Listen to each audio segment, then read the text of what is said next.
The night before we were due to leave Glacier National Park, we heard there was a possibility that our campground would be evacuated due to fires in the area. We were ready, but that didn't end up happening. We got packed up early the next morning and headed over to our favorite little cafe for breakfast. On the way over, we ran into a police roadblock on Highway 2, just outside of the park entrance. Our plan was to head over to Havre, Montana, but the highway was closed just a couple of miles away because the wildfire had come too close to the road. We were able to go over to the restaurant as it was just a few feet away. They also told us the easiest way to get where we were going was to go through the park on the Going to the Sun road. So away we went. It was early morning, so there was not a lot of traffic yet, which made it an easier drive. The smoke was a lot heavier than it was the previous day.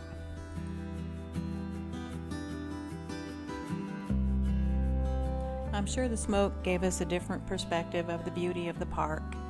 We thought it was amazing.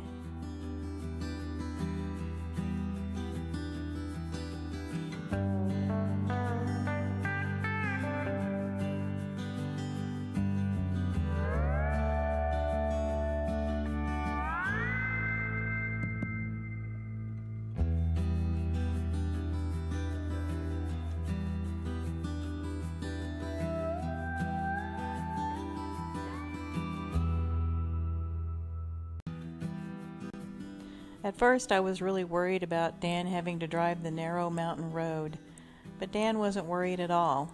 He felt right at home.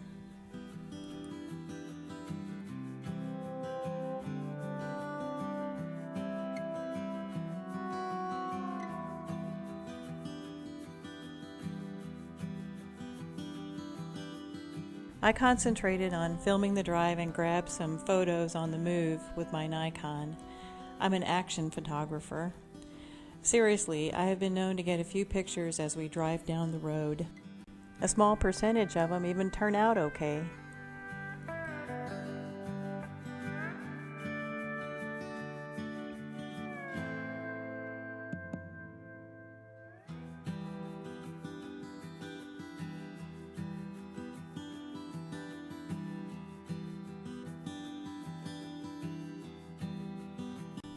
It's really popular for road cyclists to ride the Going to the Sun road. This epic ride climbs almost 3,300 feet over the course of its 32-mile route from Apgar Visitor Center to Logan Pass.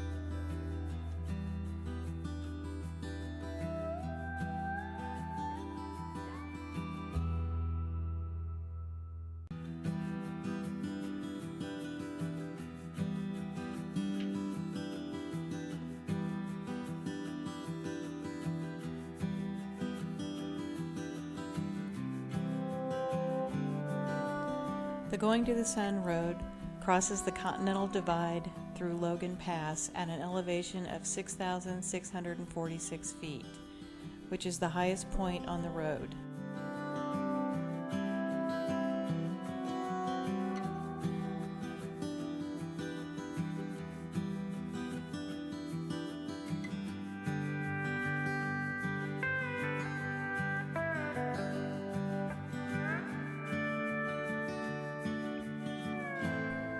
We took a short break here at Logan Pass before heading down the east side.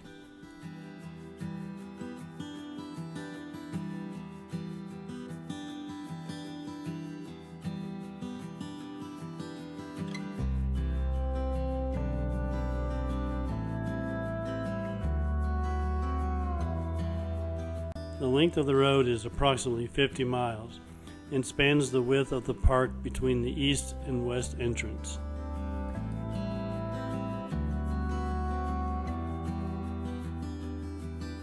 The Sun Road is not open all year, and there is no set date for the road to open or close. Typically, the road is fully open by late June or early July, and it is usually open until the third Monday of October, but that can change due to weather conditions at any point. Be sure to fill up your gas tank because there are no gas stations within the park or along the Going to the Sun Road. It's a good idea to pack a picnic lunch. Take your time and enjoy the scenery.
The east side of the park got hit by most of the fire when we were there.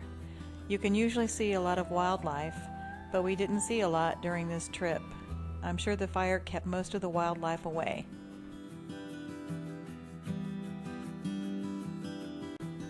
The scenic areas, trailheads, and campgrounds were also all closed on the east side.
As we came down the mountain, the trees looked so lush and green, but the fire damage was soon obvious.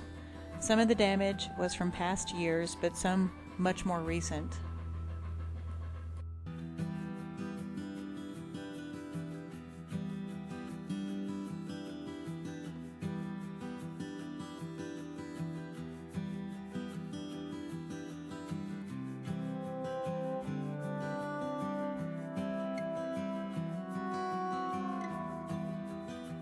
It was still mid-morning, but in the pictures you can tell it looks like a sunrise or a sunset.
St. Mary Lake is located on the east side, and it is the second largest lake in the park. Lake McDonald is the largest, and it is located on the west side of the Continental Divide.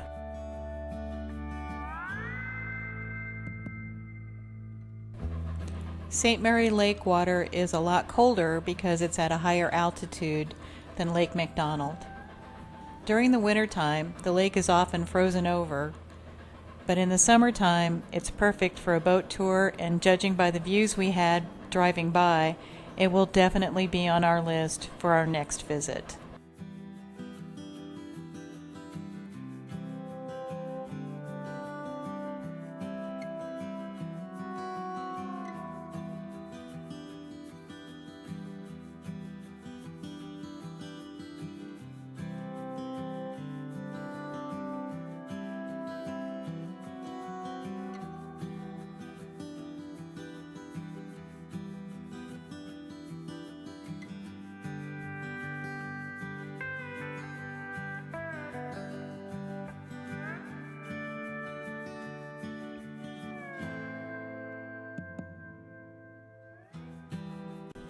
We were getting closer and closer to the park exit.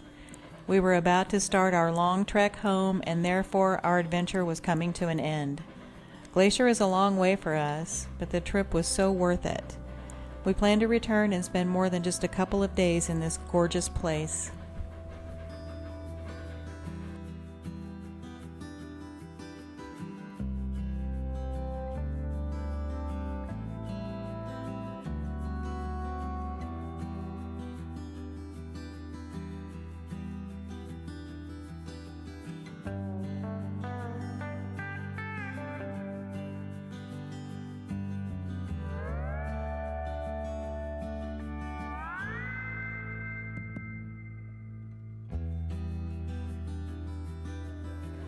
If you like our video, please give it a thumbs up.